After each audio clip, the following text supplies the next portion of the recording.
If you're like me and you've really been enjoying Xdefiant, then you've probably grinded the game a fair amount and have run into a few issues. Today I'm going to be going over some features and quality of life improvements that I think Xdefiant needs to add as soon as possible to make it the best game it can be. The studio head Mark Rubin has said they're using tools to monitor discussions about the game across all social media platforms to use as feedback to improve the game. So as we go along, drop your thoughts in the comments below in case they're listening. The first thing I want to talk about might be a bit controversial, well, for some of you, but if you've ever joined into a match and it's really competitive, it comes down to the wire, the other team is sweating super hard, everyone's trying to squeeze the most out of their faction abilities, and both teams are really trying to win the game, it can be a ton of fun to talk the enemy team after getting the win. And you might be thinking, well, I left Call of Duty to escape the matchmaking sweatiness, so why would I want to experience that in Xdefiant? And I hear you, but I have no problem sweating it out against a good team so long as it happens organically and it's not a punishment for playing well the match before. And that's what's so great about organic matchmaking, is that it gives you that variety of gameplay. Some matches you can sit back and grind weapon levels to unlock attachments and camos,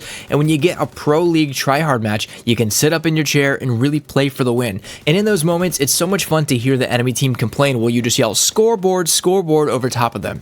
It's also part of what makes a game feel alive and less sterile, which leads me to my next feature I want to see added to the game: lobbies that stick together.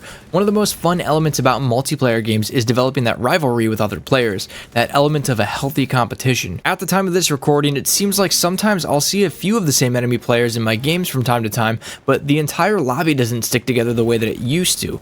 I had a game where I played really well but ended up losing the match because our teammates just didn't want to touch the objective, and two guys from the enemy team actually invited me to join up with them, and we played for 2 hours. In most multiplayer games today, that is almost unheard of, but that used to happen all the time when lobbies would stick together in old Call of Duty titles, especially with game chat enabled in the lobby. I feel like nowadays people just have game chat disabled, but that's a topic for a different video. If you've ever queued up solo and gotten thrown into a match in progress that's already like halfway over, that's irritating enough. But what's even more annoying is a lot of times you're filling into games where the enemy team is stomping on the team you just joined, and the worst part, the loss counts towards your win-loss ratio. If you're a stat grinder, this is extremely frustrating because there's basically nothing you can do about it except eat the loss and move on. I hate to recommend this, but honestly, if I join a game in progress like that, I'm probably just going to insta back out. There's literally no point to me staying to finish out that match because all it does is hurt me. They need to add a feature so that when you do join a match in progress, the loss doesn't count against your record. Which leads me to my next point. If I'm going to join into a match in progress, that's fine. I can handle that, especially if the loss doesn't count against me. But the other night I played solo and got 4 back-to-back games where I was thrown into the middle of a match that was already approaching the halfway mark. Now, I understand if you're in a match and someone on you or the enemy team has left for some reason, you need the matchmaking to fill players into the game so the team has a real chance to win. But if I join into a game in progress, I think it'd be nice if you could at least guarantee my games after that are fresh games. Is that a fair ask? Speaking of joining a game in progress, this game rarely crashes or has server errors that kick you from the match, but every once in a while something does happen and you get booted from the game. And this is kind of a 2-part feature they need to add, but if I'm playing with friends, I'd love to be able to rejoin the match I got kicked out of, or for my friends to rejoin so we can keep playing together without having to back out, especially when there's 4 or 5 of us, because then our entire team has to back out and it leaves the enemy team with nobody to play with and a free win. I can't imagine this is great for matchmaking. Now, the second part of this feature is to change how lobbies work. As it stands currently, you can only join a friend's lobby if they invite you or if you invite them,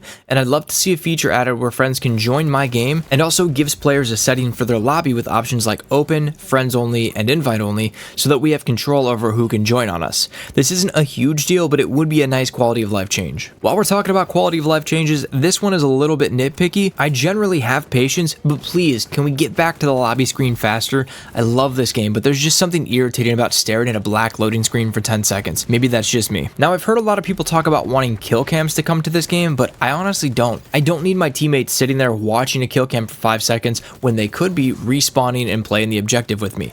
What I think is a better alternative is something like a death report like Apex Legends has. I took the time to sketch out a quick mock-up, and by no means am I a graphic design expert, but I wanted to illustrate the point. It shows you who shot you, how much damage was exchanged by each player, and also lets you know which bullets were headshots by making them a different color. So if you get insta-melted and you're feeling like someone is cheating, but you check the death report quickly and you see that you got team shot by 3 players, instead of sitting there confused wondering how you died so quickly, you'll just say, oh, I got team shot, and move on. And for those of you that are going to say the kill cams are the best way to spot cheaters, that's a fair point, but I will say this. 1, kill cams aren't really that accurate. they're just a recreation or representation of what happened, and that's why they always look a bit off. And number two, it's only going to be noticeable if they're rage hacking, which you'll be able to tell pretty quickly without a kill cam. Now sure, it might help you identify if someone's walling, but I don't know if the trade-off here is worth it, and Xdefiant has done a pretty good job of removing cheaters so far. We'll see how long that keeps up. Which, by the way, quick side note, who's cheating in video games? I can't possibly understand that mindset. How can it possibly be fun to play a game on easy mode at the expense of other people who you don't even get to hear complain? Now, I could kind of understand cheating for money. People in sports do it all the time for millions of dollars, but to casually cheat in a video game is mind-blowing. Before we talk about the next feature I want to see added to Xdefiant, drop a like if you're enjoying it so far and consider subscribing. I actually looked at my analytics for once and it looks like over 99% of you guys aren't subscribed, which is fine, don't feel obligated. But if you like this video or any of my other videos, subscribing tells both me and YouTube you support me in the content that I make. So if you do end up dropping a sub, much appreciated, and if not, that's cool too. The next thing on the list we got to talk about is an absolutely game-breaking bug. I've only had it happen to me once, and I hope none of you ever experience this. But there's an issue where if you die while meleeing, you might as well just close the game, because for the rest of the match you can no longer sprint, fire your weapon, melee, or crouch. I think you might be able to jump. I forget if you can, but what difference does it make? This is one of those bugs that you'd hope would get sorted out in QA testing, but apparently it slipped through the cracks. And I'm pretty sure they're aware of it, but I haven't combed through Xdefiant or Mark Rubin's Twitter for a reply about this bug. So hopefully they're on top of it and we see a fix to it come with the next title update. But until it's fixed, I recommend not meleeing unless you're feeling risky. And when it comes to feeling risky, if you really want to throw the game to chance, I recommend you Hipfire. Now maybe I'm wrong or I'm missing something, so if you know something that I don't, please drop the knowledge in the comments. Hipfire is basically useless in this game. Even with the laser attachments, it's still really not great. The only time I've had success with it is on a few SMGs, and even then, it's really only decent when you're up close. Using the laser attachment in most cases feels like a waste. What makes it even harder is we don't really get a dynamic crosshair that shows you the size of your Hipfire spread. And I don't know if this is intentional or not, because they might not have done this, because if they did show a Hipfire box on screen, it would look awkward because of how big the Hipfire spread is. It's great that we get to pick 5 attachments, and I really like that you have to pick and choose how you want to tailor the weapon to your playstyle, but you also don't want to waste attachment slots. And from what I can tell, it seems like the recoil improvement attachments do little to nothing, or at least so little that it's not worth using up one of your 5 attachments. Especially when you're playing controller, the recoil basically disappears once you're on target and aim assist kicks in. So I'd love to see them rework and tune some of these attachments to give them more value, and also with the potential of bringing some of the weaker weapons up into the meta, which at the time of recording this video, the rapid fire attachments are actually broken. So instead of adding recoil to your weapon, they actually reduce recoil. Now, we all know the MDR in its current state is really bad, but at the end of the video, I'll show you my build with these rapid fire attachments that's actually decent. The next feature I'd love to see Xdefiant add is a really simple one, but will go a long way to explaining your deaths and that feeling of dying around corners. They need to add a headshot icon and a wallbang icon to the kill feed just to help quickly explain how you died. On screen is a quick mock-up I did just to show you how it might look. Now, if they add the death report feature to this game, this may not be necessary, but is a nice quality of life change that could be easily added. Knowing that I got shot through a wall instead of dying to bullet bending or poor netcode would definitely ease some of the frustration while playing this game. This next one affects mouse and keyboard players a little bit more than controller players, and we're gonna get a little bit nerdy and borderline into the weeds, but stick with me here and it'll all make sense. Since this is a new game, majority of players are coming over from playing other FPS games.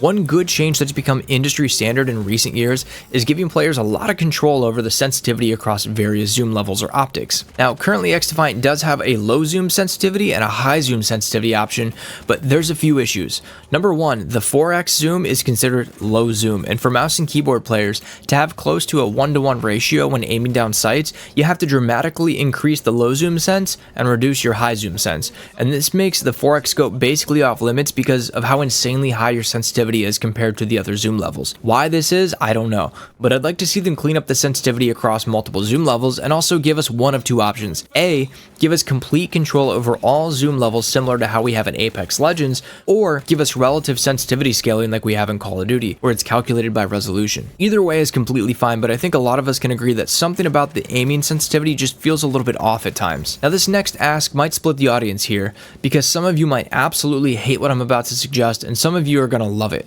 But let's say you grind your way to a win in the game. Wouldn't it be a nice touch to be able to celebrate that win by hitting a nice emote during the win? winner's circle. I almost can't say that without laughing. This isn't a super big deal, but definitely wouldn't affect gameplay, but would just add a nice little touch of personality to the game. Maybe make it so the highest scoring player on your team automatically does the emote during the winner's circle or loser's circle, so it's not a bunch of people spamming it. I don't know, there are a lot of different ways this could be implemented, but I just think it would be a nice touch. Now, as promised, I'll show you the build for the MDR that I found that actually works really well. With the way the rapid fire attachments work currently, you need the rapid fire barrel and the muzzle booster. These both stack and increase your rate of fire while simultaneously reducing your recoil, which were the two main problems with the MDR. Honestly, from here on out, you can kind of build it out how you want, but I use the quick draw grip, the quick mag, and the reflex optic. I've really been enjoying Xdefiant, but there's no denying it can be a hard game and has a bit of a learning curve.